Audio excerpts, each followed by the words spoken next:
하나님의 복된 말씀 같이 찾아뵙겠습니다. 고린도전서 제1장 9절의 말씀을 같이 보겠습니다. 자, 우리 합독하실 때 하나님의 음성을 들을 수 있기를 원합니다. 시작. 너희를 불러 그의 아들 예수 그리스도 우리 주와 더불어 교제하게 하시는 하나님은 미쁘시도다. 한 번 더요. 너희를 불러 그의 아들 예수 그리스도 우리 주와 더불어 교제하게 하시는 하나님은 미쁘시도다. 아멘. 아멘. 기도전도 학교 오후에 강의와 연결해서 저는 오늘 하나님의 음성을 듣는 삶이란 주제를 가지고 말씀을 나눌 텐데, 그 첫 시간으로 사귐으로의 초대라는 말을 가지고 함께 좀 말씀을 나누도록 하겠습니다. PPT 다시 한번 좀 띄워주시겠습니까? 고린도전서 1장 9절 말씀입니다. 너희를 불러 그의 아들 우리 주 예수 그리스도와 더불어 교제케 하신 하나님은 미쁘시도다. 자, 너희에다가요, 여러분의 이름을 놓고 한번 읽겠습니다. 너희에다가 자기 이름을 놓고 시작.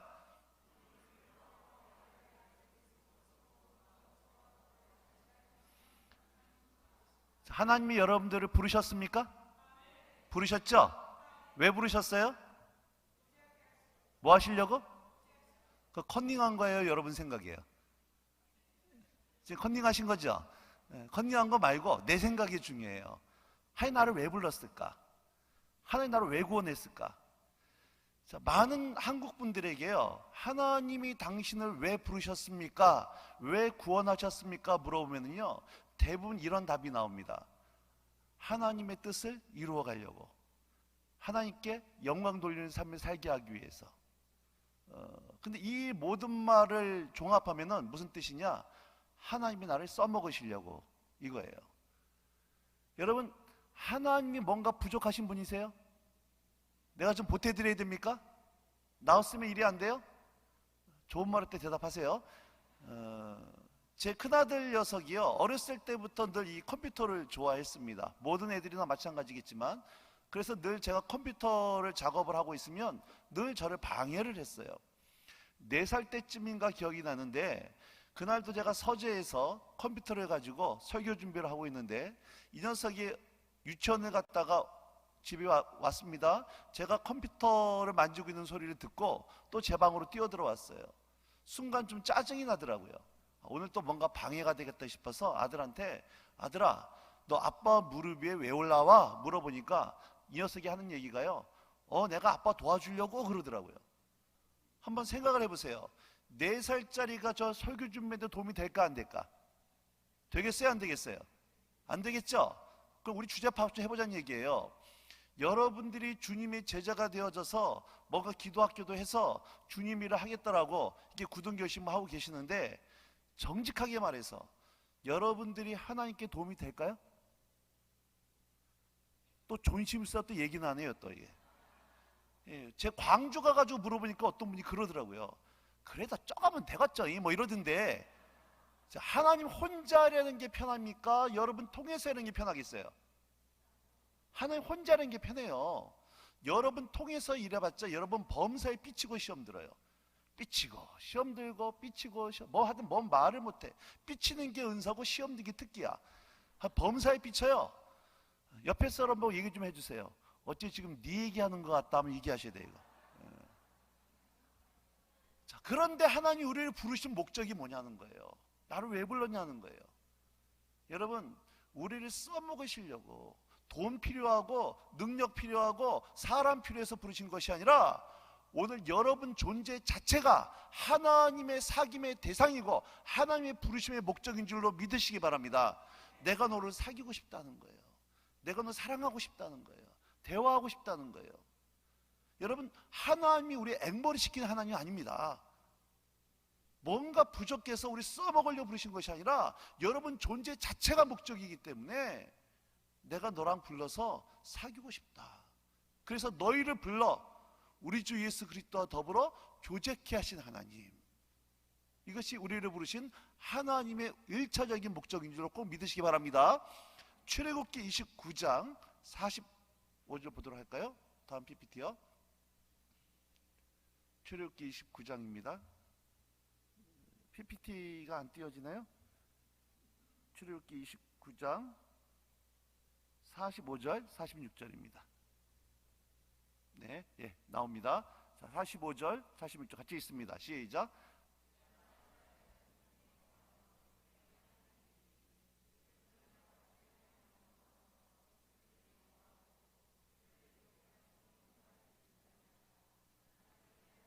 자, 이 말씀 잘 보세요. 좀 띄워주세요. 하나님께서 이스라엘 백성들을 애굽에서 끄집어내서 가나안 땅에 데려가려는 목적이 뭐 때문에 이들을 구원했다고 말씀해 주고 있습니까? 그들 중에 뭐 하시려고? 거하시려고 그들을 애굽 땅에서 인도해야 냈다는 거예요. 그러니까 하나님께서 애굽에서 노예 생활하던 이스라엘 백성들을 출애굽시킨 목적, 가장 궁극적인 목적은 가나안 땅에 데리고 들어가서 그들과 뭐 하시려고? 함께 사시려고. 한마디로 우리를 구원하신 목적은 우리가 뭐 하시려고? 사시려고. 여러분, 다시 한번 말씀드립니다. 하나님이 나를 부르신 궁극적인 목적은 우리를 사용하시기 이전에 우리랑 뭐 하고 싶으셔서? 교제하시려고, 사귀시려고. 믿으시기 바랍니다. 그래서요, 요즘 남자하고 여자가 만나 서로 교제하면 서로를 알아갑니다. 알아가다 보면은 친해져요. 친해지다 보면 나중에 결혼하게 되어집니다. 우리 PPT 하신 분들은 PPT 보면서 이게 알아서 띄워주시면 감사하겠습니다. 남자 여자가 만나서 교제하면은 서로 알아갑니다. 알아가다 보면 친해져요. 친해지다 보면은 서로 결혼을 합니다. 제가 사역을 마치고 집에 딱 들어갔는데요, 어떤 날은 아내가 저를 쳐다보지 않을 때가 있습니다. 찬바람이 쎄합니다. 그럼 딱 감이 오죠. 오늘 뭔가 꼬이셨구나. 몸조심하기 시작합니다. 아내가 뭐 때문에 화났고 뭐 때문에 승질나는지 말하지 않아도요, 대충 아내 뒷모습만 보고 아내 눈빛만 봐도 대충 감이 오더란 얘기예요. 여러분, 저만 그래요? 여러분도 그러세요? 이럴 땐 그렇다고 해주셔야 돼요. 우리 부부는 안 그런데요 그러면은요, 기도학교가 문제가 아니라 빨리 부부 치유학교 가셔야 돼요. 그런 분들은 그럴 수가 없어요. 남자하고 여자가 함께 만나서 오랜 세월 같이 살다 보면은 뭐 때문에 화났고 뭐 때문에 승진한지 말하지 않아도요, 대충 분위기만 봐도 감이 온다는 얘기예요. 옛날에 그런 유명한 노래 있었잖아요. 눈빛만 봐도 알 수 있잖아. 그런 노래 있었다고. 여러분, 하나님 그렇게 하고 싶지 않으세요? 꼭 산에 가서 40일 금식 기도하고 손아프를 뽑아야지만 합니까? 그게 아니에요. 부부가 오랜 세월 같이 밥 먹고 같이 자고 애도 나보고 싸우다 보면 깊은 많은 얘기하지 않아도요, 서로의 마음을 아는 것처럼 하나님 얼굴만 보고 하나님 눈빛만 봐도 하나님의 마음이 뭔지 알 수 있다는 얘기예요. 그냥 나는 모태신앙이고 30년 예수 믿고 목사고 장로고 선교사고 권사인데도 불구하고 도무지 하나님 아버지 마음이 뭔지 모르겠다. 이 이야기는 하나님과 뭐가 없었다는 얘기예요. 교제가 없었다는 얘기예요. 여러분, 교회를 안 다녔다는 얘기가 아닙니다. 한 번도 교회 빠진 적 없고 11조하고 새벽 예배하고 봉사했다 할지라도 여러분, 하나님과 교제가 없으면 하나님의 마음이 뭔지 모른다는 거예요. 그걸 뭐라 그러냐? 종교생활이라고 하는 거예요. 같이 할까요? 종교생활. 여러분, 절 따라 사시 바랍니다. 신앙은 관계입니다. 다시, 신앙은 관계입니다. 그 신앙이 좋다는 얘기는 뭐가 좋다는 얘기예요? 관계가 좋다는 얘기입니다. 여러분, 기독교는요, 예수님에 관한 몇 가지 성경적인 지식의 기독교가 아니에요. 우리 기독교의 핵심은 지금도 살아계시며 인격이신 예수님, 그분 존재 자체가 기독교의 핵심이고 본질로 믿으시기 바랍니다. 문제는 그 예수님과 나와의 관계가 실제적인 관계냐는 거예요. 안타까운 것은 한국에 있는 너무나 많은 성도들이 종교생활을 신앙생활로 바꿔버렸어요. 주일 성수하고 새벽 예배 드리고 11조하고 봉사하고, 물론 그거 아름다운 일입니다. 반드시 해야 될 일이에요. 문제는 그것 자체가 신앙생활이 아니라고 하는 거예요. 여러분들이 2000년 전 예수님이 살던 그 시대로 갔다고 보세요. 예수님이 살던 그 시대로 가신 겁니다. 2000년 시대에 가셔가지고 그 예수님 시대에 살고 있는 사람들에게 물어보는 겁니다. 당신들 사회에서 가장 경건하고 가장 헌신적이고 가장 충성스러운 사람들이 누굽니까? 라고 물어봤으면 그 시대 사람들이 누굴 소개해 줬겠어요? 바리새인들이었습니다. 여러분, 바리새인들의 열심은 죽었다 깨도 우리가 못 따라가요. 그런데 이 바리새인들을 향한 예수님의 평가가 성경의 평가가 무엇입니까? 경건의 모양은 있지만 경건의 능력은 부인하고 살았다 하는 이름은 가졌지만 실상은 죽은 자다는 거예요. 회칠한 무덤 같다는 거예요. 그러면 오늘 저와 여러분 어떠냐는 거예요. 내 안에는 예수 이거 진짜냐는 거예요. 여러분, 정말 예수님 때문에 부부관계가 회복됐습니까? 정말 내가 믿는 복음 때문에 오늘 사도신경으로 신앙 고백하셨을 텐데 우리가 하는 이 사도신 신앙 고백으로 말미암아 내 안에 있는 못된 죄악들이 떨어져 나간 것이 실제냐는 거예요. 사순절 기간을 지나가고 있는데 여러분, 세상에서 내 등에다 칼 꽂은 그 나의 원수 같은 사람이 마음으로부터 용서가 되어졌냐는 거예요. 내 삶 하나 바꾸지 못하고 내 가정 하나 변화시키지 못하는, 여러분, 그것이 어떻게 예수님의 능력이고 복음의 능력일 수 있겠냐는 거예요. 그러면서 난 여전히 장로, 권사, 모태신앙 자랑하고 앉아있는, 혹시 그런 종교 껍데기가 아니냐는 거예요.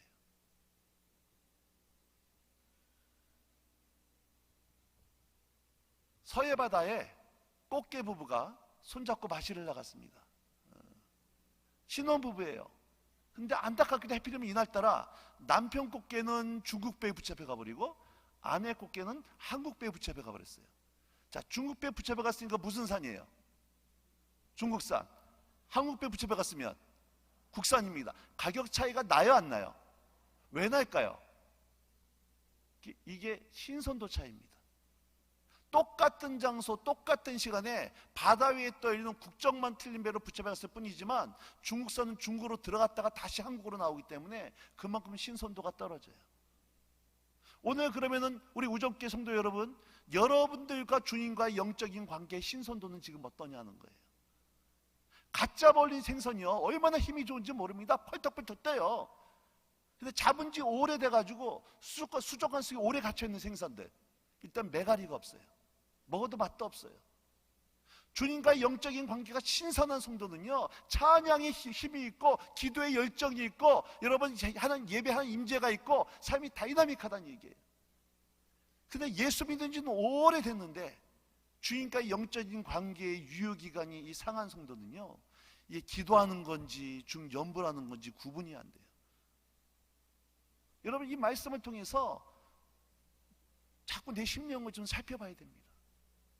내 안에 있는 예수님과 나와의 영적인 관계는 정말 신선한가? 아니면 혹시 권태기에 빠져 있지는 않은가? 겨울에 산에 올라가다가 나뭇가지를 붙잡으면요, 어떤 나뭇가지는 뚝뚝 부러집니다. 바짝 말려서 붙잡으면 뚝뚝 부러져요. 근데 어떤 나뭇가지는 붙잡으면 휘어집니다. 휘어질 뿐만 아니라 더 붙잡으면 찢어져요. 근데 그 안에 보면은 수액으로 꽉 차 있다는 얘기예요.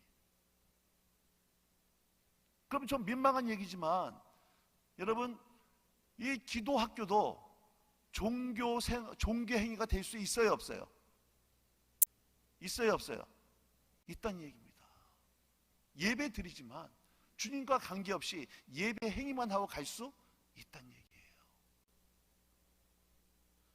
저는 이번 기도 학교를 통해서 여러분, 이전보다 더 주님 깊이 사랑하고 귀로만 들었던 하나님이 아니라 눈으로 본바요 손으로 만지바 되었노라고 하는 놀라운 신앙의 간증이 있는 이번 기독교 되기를 주의 이름으로 축복합니다. 어느 날 아내가 저한테 마트에 가서 계란을 사오라고 이렇게 심부름을 시켰습니다. 그래서 제가 마트에 가서 계란을 보는데요, 계란을 보다가 한참 묵상을 했어요. 똑같은 계란인데 가격 차이가 2배로 나는 거예요. 왜 그런가 살펴보니까 하나는 무정란이었고요, 하나는 유정란이었어요. 무정란은요, 아무리 그 시간이 지나도 여기서는 절대 병아리가 태어나지 않습니다. 근데 유정란은 환경과 조건만 맞아지면 반드시 병아리가 태어나요. 겉으로 보기엔 똑같은 계란이에요. 근데 하나는 생명이 있고 하나는 생명이 없더라는 거예요. 여러분, 종교 행위에는 거기는 생명이 없습니다. 그러니까 주님과의 실제적인 영적인 이 실제적인 신앙생활에는 반드시 영적인 생명이 있어서요, 여러분, 반드시 이것은 재생산이 되어질 수밖에 없다라고 하는 거예요. 예수님이 제자를 처음에 불렀을 때 뭐라고 하며 불렀습니까? 나를 따라오너라, 내가 너희로 사람을 낚는 어부가 되게 하겠다 그랬어요. 그리고 예수님이 하늘로 승천하시면서 맨 마지막에 제자들이 하셨던 대위임력이 무엇이었습니까? 모든 족속으로 제자를 삼으라는 거예요. 처음에 제자를 불렀을 때의 부르심은 사람 낳는 어부가 되게 하겠다는 것이었고, 제자훈련을 마치고 승천하시면서 그 제자를 마친 제자들이 하셨던 말씀, 모든 족속으로 제자를 삼으라는 거예요. 여러분, 한번 잘 살펴보세요. 내가 예수 믿고 거듭나서 지금까지 신앙생활 하면서 내 입을 벌려서 예수의 복음을 전하고 그 복음으로 말미암아 주님을 모르는 사람이 이 교회당에 등록된 적이 한 명도 없다. 그러면 정말로 내 안에 예수 생명이 이게 진짜인지 한번 점검해 보셔야 된다고 하는 거예요. 저는 이번 기도학교를 통해서 여러분, 기도를 뛰어넘어 기도가 더 깊어지다 보니까 나중에 이 기도가 한 영혼을 살리고 가정을 변화시키고 이 울산 땅을 변화 뒤집어 엎는 그런 새로운 생명을 잉태하는 그런 놀라운 북의 통로가 되어지는 기독교 되기에 주의 입으로 축복하는 겁니다.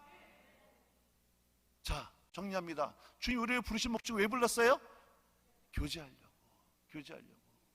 교제하다 보면요, 여러분, 반드시 예수님의 친밀함과 주님의 생명이 우리 속에 자리 잡게 되어 있고, 그런 사람은 종교행위가 아니라 신앙생활이 된 줄로 믿으시기 바랍니다. 그럼 우리가 기도가 깊어지려면요, 주님과 친해져야 돼요. 교제해야 됩니다. 저하고 여러분 친해요, 안 친해요? 안 친해요. 언제 봤다고 친해요? 우리가 안 친해. 근데 저랑 친해지면 어떻게 하면 친해질 수 있어요? 일단 밥 먹어야지, 차도 마시고, 그리고 일 얘기를 해야 돼요, 개인적인 얘기를 해야 돼요? 개인적인 해야 됩니다. 제가요, 잘 보세요. 올해 2023년도 올해 1월부터 12월까지 이 우정교회 모든 설교를 제가 혼자 다 했다. 저랑 친해질까 안 친해질까? 여러분들 안 친해져요. 이건 공식적인 만남이기 때문에. 여러분, 예 목사님 설교 아무리 많이 들어도 예 목사님하고 1대1로 안 만나면 절대 안 친하잖아요. 똑같은 겁니다. 인격과 인격이 친해지기 위해서는요, 반드시 자꾸 만나야 돼요. 시간을 내고 만나고 개인적인 얘기를 해야 됩니다. 그러면 여러분, 주님하고 친해지기 위해서는 어떻게 해야 돼요?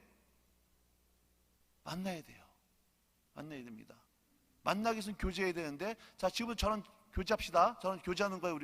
저하고. 아셨죠? 지금부터 교제 시작. 교제. 교제가 됐어요, 안 됐어요? 안 됐어요.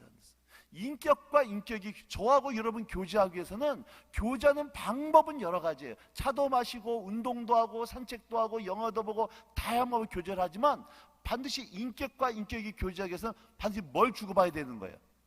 대화를 주고받아야 돼요. 제가 우리 앉아 계신 자매님하고 자매님 우리 가서 커피숍 가서 교제합시다 해놓고 커피 한 잔 시켜놓고 3시간 동안 버티고 아무 말도 안 해. 그건 깨지지 않는 얘기예요. 그럴 수가 없어요. 인격체와 인격체가 교제하기 위해서는 교제하는 방법은 여러 가지입니다. 그럼 반드시 뭘 주고받아야 돼요? 대화를 주고받아야 돼요. 그럼 하나님과 교제하는 방법은 여러 가지입니다. 새벽 예배, 묵상, 오전 예배, 오후 예배, 금요 예배, 철회 예배, 기도학교, 제자학교, 다양한 교제를 하지만 반드시 하나님과 교제하기 위해서는 뭘 주고받아야 돼요? 대화를 주고받아야 돼요. 그러면 하나님의 음성을 듣는다는 게 도대체 뭘까? 오늘 기도 제목이, 주제 제목이 하나님의 음성을 듣는 삶이에요. 하나님의 음성을 듣는다는 게 뭐냐? 많은 사람들이 하나님의 음성을 듣는다는 것을 이렇게 오해를 합니다. 하나님의 중저음의 바리톤의 목소리로 아무개 야야야야 이러면서 직통계시로 이해를 해요. 여러분, 그거 아니에요. 물론 하나님이 어쩐 경우 그렇게 말씀할 수 있지만, 여러분, 하나님의 음성을 듣는다는 얘기는 하나님과 교제한다는 얘기입니다. 인격과 인격이 교제하기 위해서는 반드시 대화를 주고받는 것처럼, 인격이 하나님과 교제하기 위해서 난 누구의 음성을 들어야 돼요? 하나님 나한테 말씀하시고 난 주의 음성을 듣고, 그 음성을 듣고 난 뭐 해야 되는 겁니까? 하나님께 기도하는 거예요. 그러니까 하나님과 주거니 받으면서 뭐가 일어나요? 교제가 일어나는 거예요. 교제가. 여러분, 결혼하기 전에 아무리 친했던 친구하고도요, 결혼하고 나서 오랫동안 못 만나면 안 친해집니다. 오히려 결혼해서 만난 옆집 개척이 엄마가 더 친해지게 돼 있어요. 하나님과 친해지기 위해서는 왕도가 없어요. 자꾸 만나야 됩니다. 여러분, 정말 주님과 친해지길 원하십니까? 그러면 새벽으로 만나고, 주일 오전 예배 만나고, 오후 예배 만나고, 묵상으로 만나고, 수예배 만나고, 금요철에 만나고, 아멘 할 때까지 할 거야. 내가 지금 기도학교 만나고, 그렇게 자꾸 만나야지. 근데 안타까운 것은요, 주님과 친해지기를 원한다고 하면서 주일날 2부 예배, 3부 예배 딱 한 번, 1시간 공식적인 만남 그 한 번만 가죠. 그리고 또 그것도 10분만 지나면 또 깊은 임재 가운데 있다가 나와 또. 그리고 어떻게 주님하고 친해지냐는 얘기예요. 여러분, 하나님이 우리를 부르신 목적은 우리 좀 교제하자, 우리 사귀자, 우리 대화 좀 나누자. 그러기 위해서는 자꾸 주님하고 만나야 될 줄로 믿으시기 바랍니다. 그래서 여러분, 교회에서 강조하잖아요. 묵상하는 거, 새벽 예배하는 거, 개인 기도하는 거. 그런 시간들을 통해서 자꾸 만나야 주님과 친해지고, 친해지는 만큼 하나님의 음성을 제대로 들을 수 있는 줄로 믿으시기 바랍니다. 왕도가 없어요. 왕도가 없어요. 사랑은 양이 중요해요? 질이 중요해요? 질이 중요하잖아요. 그래서 364일 동안 안 만나고 질적으로 하고 진하게 만나면 되죠. 그래요, 안 그래요? 아, 질이 중요하다며. 사랑은 양이 중요해요? 질이 중요해요? 둘 다 중요해요. 둘 다 중요해요. 그래서 여러분, 사랑하는 사람하고는요, 하루 종일 같이 있고 싶고, 또 그래서 결혼하는 거 아닙니까? 그러면 여러분, 기도는 양이 중요해요? 질이 중요해요? 둘 다 중요해요. 둘 다 중요해요. 우리 자매님들께 여쭤보고 싶어요. 형제님들 말고 자매님들. 한창 지금 남편하고 연애할 때, 지금 말고 한창 연애할 때입니다. 지금 말고 연애할 때 사랑하는 남편하고 하루에 5분만 만난다. 그거 괜찮았어요? 고통이었어요? 지금 말고 그때.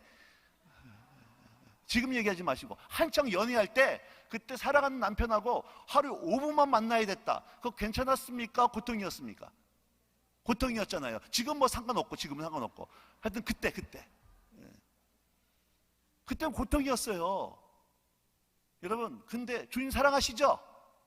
사랑은 맞죠? 근데 나 하루에 5분만 기도하면 할 얘기가 없대. 그리고 주님 사랑한대. 기도 5분만 하면 할 말이 없대요. 뭘 기도할지 모르겠대. 그리고 또 주님 사랑한대. 말이 안 되는 얘기예요. 말이 안 되는 얘기예요. 여러분, 주님과의 깊은 사귐 속에, 주님과의 깊은 사랑 가운데 들어가고, 여러분, 그 기도가 더 깊어지고 더 넓어지고 더 강력한 은혜가 있기를 주의 이름으로 축복합니다. 그런 왕도가 없어요. 자꾸 주님 만나야 돼요.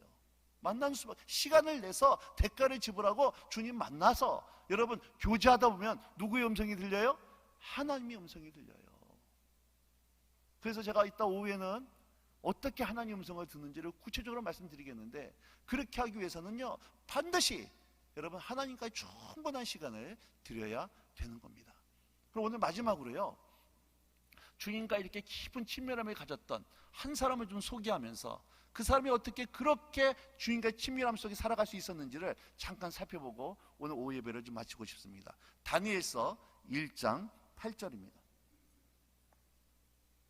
다니엘서 1장 8절. 자, 같이 읽겠습니다. 시작. 다니엘은 뜻을 정하여 왕의 음식과 그가 마시는 포도주로 자기를 더럽히지 아니하니라 하고 자기를 더럽히지 아니하도록 환관장에게 구하니. 자, 다니엘이 뜻을 정했다 그럽니다. BC 605년도에 바벨론이 예루살렘을 1차로 침략할 때, 이때 10대였던 다니엘이 바벨론으로 끌려갑니다. 10대였던 다니엘 바벨론 끌려가서 그 바벨론 왕궁에서 바벨론의 역사, 정치, 문화, 또 언어를 배우고 바벨론의 음식을 먹는 거예요. 근데 문제가 생겼습니다. 이때 먹었던 바벨론의 음식이요, 이게 제사 음식이었습니다. 우상에게 바쳤던 음식을 먹어야 되는 거예요. 유대인들에게 있어서 이방 제물의 음식을 먹으면 부정해진다고 믿었기 때문에 이때 다니엘이 뜻을 정한 겁니다. 무슨 뜻을 정했느냐? 난 평생 동안 왕의 고기를 먹지 않겠다, 최소한 먹겠다고 뜻을 정한 거예요. 그리고 다니엘은 이 뜻을 평생 지켜 나갑니다. 오늘 여러분 올해 1월 1일 날 송구영신 예배 들으셨죠? 그때 올해 뜻을 정하셨던 분들 계실 겁니다. 올해는 성경 일독하리라, 기도하리라, 전도하리라 분명히 뜻을 정하셨을 텐데, 분명히 또 12월 달 되면은 성경 일독하겠다고 뜻을 정했는데 레위기서가 견고한 진이고 민수기 광야 헤매는 꽤 많으실 거예요. 뜻을 정했어도 우리 작진삼일인 경우가 너무 많아요. 근데 다니엘은 뜻을 정했는데 평생 가더란 얘기예요. 이게 어떻게 가능했을까? 어떻게 가능했을까? 다음 PPT 좀 바꿔주실까요? 여러분 요즘 한 장 더 띄워주세요. 다니엘서 1장부터 5장까지는요 이거 잘 보셔야 됩니다. 배경이 바벨론이에요. 어디다? 바벨론. 6장부터 12장까지는 메데파사, 페르시아입니다. 바벨론은 이라크였고 메데파사는 이란입니다. 나라가 바뀌고 민족이 바뀐 거예요. 그런데 바벨론에서 다니엘의 직업이 뭐였냐면 총리였습니다. 그리고 메데파사에서도 다니엘의 직업이 뭐였어요? 총리였어요. 여러분 이걸 그냥 넘어가면 안 됩니다. 왜 그러냐면은 반드시 이 배경을 보고 성경을 읽어야 좀 이해가 되는데, 자 여러분 어느 나라나 어느 시대나요, 계속 띄워놔주세요. 어느 나라나 어느 시대나 정권이 바뀌고 나라가 바뀌면 전에 있었던 새로운 나라를 세운 사람들은 전에 세웠던 그 나라의 왕족과 귀족들을 계속 등용을 합니까? 아니면 저보다 숙청을 합니까? 다 숙청을 해요. 박근혜 정부에서 문재인 정부로 넘어가니까 박근혜 정부에서 선 사람을 다 쫓아냅니다. 또 문재인 정부에서 윤석열 정부 넘어가니까 윤석열 정부에서는 문재인 정부에서 했던 다 내보내요. 어느 나라 어디서 마찬가지입니다. 자, 고려를 멸망시키는 조선을 세웠던 이방원과 정도전이 고려의 왕족과 귀족들을 전부 다 숙청을 합니다. 반란의 싹을 잘라버리는 거예요. 자, 그렇다고 하면 잘 보세요. 메데파사가 바벨론을 무너뜨렸습니다. 5장에서 완전히 바벨론이 망해요. 그럼 메데파사를 세웠던 사람들은 바벨론의 왕족과 귀족들을 어떻게 했을까요? 다 숙청하는 겁니다. 그런데 이상한 거예요. 다 숙청을 당해야 되는데 다니엘은 바벨론에서도 총리였는데 메데파사에서도 총리들한 얘기예요. 그러면 메데파사에서 총리하던 다니엘을 제일 싫어했던 사람이 누구였을까 하는 거예요. 메데파사를 세웠던, 여러분 우리나라 식으로 얘기하면 매헷간들입니다. 메데파사에 세웠던 그 신하들이 다니엘이 눈에 괜찮습니다. 이제 넘겨주시고 괜찮아요? 매헷간들이에요. 다니엘 눈에 가시예요. 다니엘의 자리에 자기 사람을 세워야 되는데 바벨론에서 총리했던 다니엘이 세워지니까 어떻게 하면 다니엘을 쫓아낼 수 있을까 싶어서 꾀를 내는 겁니다. 그래서 생각하는 거예요.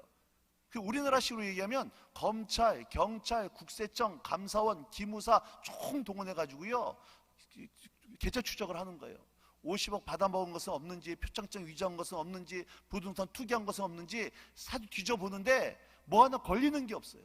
얼마나 청렴하게 살았든지 걸고 넘어갈 게 없습니다. 그래서 메데파사 신하들이요 이런 식으로는 다니엘 못 잡겠다 싶어서 왕한테 가서 제안을 하는 거예요. 왕이시 앞으로 한 달 동안 왕 외에 어떤 사람에게도 어떤 신에게도 절을 하지 못하게 해서 한 달 동안 왕에게만 절을 하게 해서 왕의 위엄을 높이시옵소서. 이렇게 제안을 하니까 왕이 기분이 좋은 겁니다. 그렇게 해서 그렇게 하라고 왕이 도장을 찍어버리는 거예요. 왕이 도장을 찍었다는 얘기는 이것은 국법이 되는 겁니다. 그렇게 여러분 그렇게 의심이 가득한 눈으로 쳐다보지 마세요. 성경에 있는 얘기예요 이게 지금.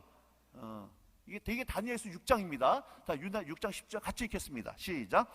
다니엘이 이 조서에 왕의 도장이 찍힌 것을 알고도 자기 집에 돌아가서는 윗방에 올라가 예루살렘으로 향한 창문을 열고 전에 하던 대로 하루 3번씩 무릎을 꿇고 기도하며 그의 하나님께 감사하였더라. 이 말씀 다시 좀 띄워놔 주세요. 다니엘이 이 조서에 왕의 도장이 찍힌 것을 알고도, 자 보세요, 자기 집에 돌아가서 어디로 올라갑니까? 윗방에 올라가 예루살렘 창문을 열고 전에 하던 대로 하루에 몇 번씩? 3번씩 무릎을 꿇고 뭐 했습니까? 기도했어요. 잘 보세요. 다니엘은 기도한 장소가 있었어요, 없었어요? 정해진 시간 있었어요, 없었어요? 기도하는 방법 있었죠? 자, 그럼 보세요. 다니엘은 저 장소에서 저 정해진 시간에 반드시 창문 열고 무릎 꿇고 기도해. 누가 알고 있었습니까, 이거를? 모든 국민이 다 알았어요. 다니엘의 원수도 알고 있었습니다. 다니엘은 세상 없어도 반드시 저 장소에서 저 시간에는 기도하는 사람이야. 다 알았어요. 여러분, 코로나가 끝날 때까지 이렇게 교회당 모여서 예배 드리고 성경 공부하고 그러면은 회사에서 쫓겨나고 재산 몰수당하고 감옥 가고 애들 학교 퇴학당하고 그런다 그러면 와서 훈련 받겠어요, 안 받겠어요? 일단 저 같아도 강의 안 올 겁니다. 여러분, 만약에 평생 동안 교회 가지 마라 그러면은요, 아마 목숨 걸고 교회 쓰는 일이 많을 거예요. 근데 평생 동안이 아니라 한 달 동안입니다. 한 달 동안이에요. 그럼 단일 이렇게 할 수 있어요. 아랫방 가서 기도하든지 창문 닫고 기도하든지 속으로 기도하든지 한 달 동안 기도 쉴 수 있다는 얘기예요. 잘 들으셔야 됩니다. 원수가, 세상이, 마귀가요, 우리 교회 못 가게 하는 거 아니에요. 기도 못하게 안 합니다. 기도해, 교회는 가. 그런데 단 한 달만 하지 마 그러는 거예요. 이게 원수가 하는 작업이에요. 기도는 해. 그러나 한 달간만 하지 말라 그래요. 네 아들 대학 간 다음에 교회당 가게 해. 너 이 프로젝트 끝나고 그 다음에 기도해. 그 재밌는 더글로리 드라마 다 보고 그 다음에 기도해. 동창회 가고 오늘 피곤하니까 다음에 기도해. 기도 못하게 하는 거 아니에요. 기도는 하지만 얼마나? 한 달간만 하지 말라고 하는 거예요. 제가 물을 먹습니다. 물이 중요해요, 컵이 중요해요? 둘 다 중요하죠. 아무리 물을 먹고 싶어도 컵이 없으면 물을 못 마십니다. 컵이 뜻이라 그러면, 물이 뜻이라 그러면 컵은 뜻을 담는 형식과 그릇이에요. 많은 사람들이요, 뜻이 중요하지 본질이 중요하지 형식이 뭐가 중요해 그러는데요, 아닙니다. 뜻이 중요할수록, 본질이 중요할수록 그 뜻을 담는 그릇이 합당해야 뜻이 변질되지를 않아요. 여러분, 뜻은 바뀌어야 안 바뀌어요? 본질은 안 바뀝니다. 형식은 바뀌어야 안 바뀌어요? 형식은 바뀌어요. 바뀐다 그래서 중요하지 않다는 얘기가 아니에요. 집에 다이아몬드 갖고 있는 분들, 다이아몬드가 중요하지 보석함이 뭐가 중요해? 그래가지고 신문지 둘둘 말아가지고 벽장 속에 간직한 분은 없다는 얘기입니다. 형식은 시대마다 바뀔 수 있지만 그 뜻을 담는 형식이 좋아야 뜻마저도 변질되지 않는다는 거예요. 잘 보세요. 우리 인생 누구 겁니까? 하나님 거잖아요. 맞죠? 여러분, 내 인생 하나님 건데 일주일에 하루도 주님께 주님의 날로 드리지 못하는 사람이 어떻게 내 평생을 주님 뜻대로 살아갈 수 있겠냐는 거예요. 내 모든 거 다 주님 거로 고백하지만 열의 하나도 주님 뜻대로 못 사용하는 사람이 어떻게 내게 있는 모든 것 주님 뜻대로 사용할 수 있겠냐는 거예요. 최소한의 형식이고 그릇이라고 하는 겁니다. 코로나 이전에요, 주일날 9시에 11시에는 무조건 교회 와야 된다고 하는 최소한의 형식이 있었어요. 그것 때문에 주일날은 교회 와서 예배당 드리고 예배 드리는 그것이 별거 아닌 줄 알았는데 그것이 우리 신앙을 지켜주더란 얘기예요. 어느 순간 교회가 셧다운되고 나니까, 교회를 못 나오고 나니까 한국교회 20% 30%가 여러분 교회를 떠나지 않았습니까? 그게 별거 아닌 것 같았는데 그것이 우리를 지켜주더란 얘기예요. 저는 영어 이름이 다니엘입니다. 어렸을 때 전도사님이 영어 이름 지으라고 했을 때 저는 두 번 하고 다니엘을 줬어요. 이유는 한 가지였습니다. 다니엘은 목사가 아니었기 때문에 좋았어요. 다니엘은 직업은 뭐였습니까? 공무원이었어요. 저는 그게 너무 좋았어요. 전 지금도 영어 이름이 다니엘입니다. 여러분, 저 같은 목사가 예수 믿기 편할까요? 여러분 같은 직장인들이 예수 믿기 편할까요? 사람 말이 말 같지가 않으세요? 대답 좀 해봐요. 저 같은 목사가 예수 믿기 편해요? 여러분 직장인들이 예수 믿기 편해요? 목사가 예수 믿기 편합니다. 저는 월요일 날은 목사님 쉬기라도 해요. 여러분은 내일 또 직장 출근할 거 아닙니까? 저는 만나는 사람이 다 예수 믿는 사람들이에요. 근데 여러분들은 내일 눈 뜨면서부터 주님을 대적하고 주님을 모르고 주님을 싫어하는 그 바빌론 같은 세상 속에 나가서 주님 모르는 사람들과 또 함께 섞여서 또 일을 해야 되는 겁니다. 다니엘은 그 바벨론 같은 세상 속에서 하나님을 대적하고 하나님 무시하는 그 사람들 속에서 세상 속에 들어가서 바벨론에 변질되지 아니하고 오히려 바벨론 속에서 하나님의 영광을 드러내고 사자굴 속에 들어갈 수 있는 믿음의 그 야성, 그것이 어디서부터 왔을까? 여러분들이 내일 또 세상 속에 들어가서 세상과 타협하고 짬짬이 살아가는 인생이 아니라 여러분 직장 속에 들어가고 세상 속에 들어가서 세상 속에 살아계신 하나님의 영광을 드러낼 수 있는 사자굴 속에 들어갈 수 있는 믿음의 야성은 도대체 어디서부터 갖출 수 있을까? 다니엘서 6장 10절 다시 한번 펴주시기 바랍니다. 여기 해답이 있어요. 6장 10절 6장 10절입니다. 예. 다니엘이 이 조서에 왕이 도장이 찍힌 것을 알고도 자기 집에 돌아가서는 윗방에 올라가 예루살렘의 한 창문을 열고 같이 합시다. 전에 하던 대로, 큰 소리로 전에 하던 대로, 다시 한번 전에 하던 대로.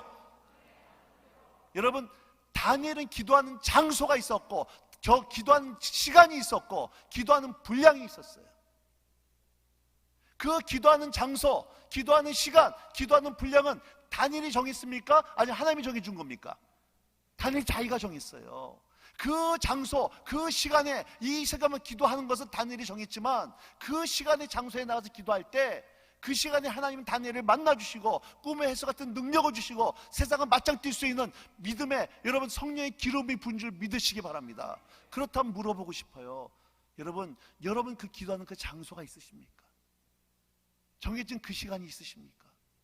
기도하는 그 분량이 있으십니까? 너무나 바빠서 기도할 시간도 없고 말씀 볼 시간도 없다 그러면 여러분 세상에 나가서 어쩔 수 없습니다. 세상에 나가서 또 세상 앞에 비굴하게 무릎 꿇고 머리 빠진 삼손처럼 살아갈 수밖에 없다는 거예요. 수많은 사람들이 목사라고 해서 저한테 상담을 오는데요, 제 마음이 시험 들었어요, 우울증 걸렸습니다, 낙심했습니다, 많은 분들 상담할 때 여러분 반드시 신앙이 바다가 치는 분들은요 이 주님과의 은밀한 이 시간이 전부 다 없더라는 거예요. 그러나 기도하는 그 장소, 기도하는 그 시간, 기도하는 분량이 있는 사람들은요 여러분 어떠한 상황이 있다 할지라도 그 상황을 뛰어넘어서 상황을 정복할 수 있는 위로부터 주어지는 놀라운 능력이 주어진 줄로 믿으시기 바랍니다. 말씀했습니다. 방앗간 속에 있는 쥐가 굶어 죽었어요. 누구 책임이에요 그거? 쥐 책임이에요. 태평양 속에 있는 물고기가 목말라 죽었대요. 누구 책임이에요? 물고기 책임이에요. 태평양 속에 있는 물고기가 목말라 죽고 방앗간 속에 있는 쥐가 굶어 죽었던 쥐 책임입니다. 그러면 여호와는 나의 목자시 내가 부족함이 없다 그러고 인자가 온 것은 양으로 생명을 얻고 풍성한 삶을 얻게 하려 오셨다 그러는데 나는 늘 부족하다. 누구 책임이에요? 내 책임이에요. 내 책임이에요. 이유는 한 가지입니다. 여러분 내 삶에 그 한적한 곳에서 고요한 시간에 그 장소, 그 시간에 그 시간만큼 정해진 시간만큼 기도하는 그 시간이 없다 그러면 여러분 어느 순간 세상의 바쁜 일 가운데 일에 치여서 주님을 잊어버리고 살아갈 수밖에 없는 그 친밀함은 다 사라져버리고 마음은 빡빡하게 냉랭해질 수밖에 없는 그러한 핍절한 영혼이 될 수밖에 없다라고 하는 거예요. 절대로 사시 바랍니다. 소리 없이 내리는 눈이 가지를 부러뜨린다. 다시 한번 소리 없이 내리는 눈이 가지를 부러뜨린다. 한 송이 한 송이 내리는 눈은 큰 의미가 없습니다. 그러나 이 눈이 쌓이고 쌓이다 보면 어디서 가지가 뚝 부러지고 지붕이 무너지는 것처럼 매일 10분씩 15분씩 20분씩이라도 주님 앞에 나가서 그 고요한 장소에 한적한 곳에서 박이 받치는 시간에 주님 앞에 말씀을 피고 묵상하고 기도하는 그 사람들, 그 시간이 쌓이다 보면 어느 순간 위로부터 놀라운 하나님의 기름 부으심과 성령의 친밀하신 음성과 하나님의 기름 능력이 나에게 부어져서 바벨론 같은 세상 속에 지금 속에 들어갔을 때에 그 세상에 꿀리지 않고 세상과 맞짱 뜨면서 우리 세상을 변화시킬 수 있는 다니엘과 사무엘과 느헤미야, 에스더를 능가하는 하나님의 사람이 다 되어진 은혜가 있기를 주의 이름으로 축복합니다.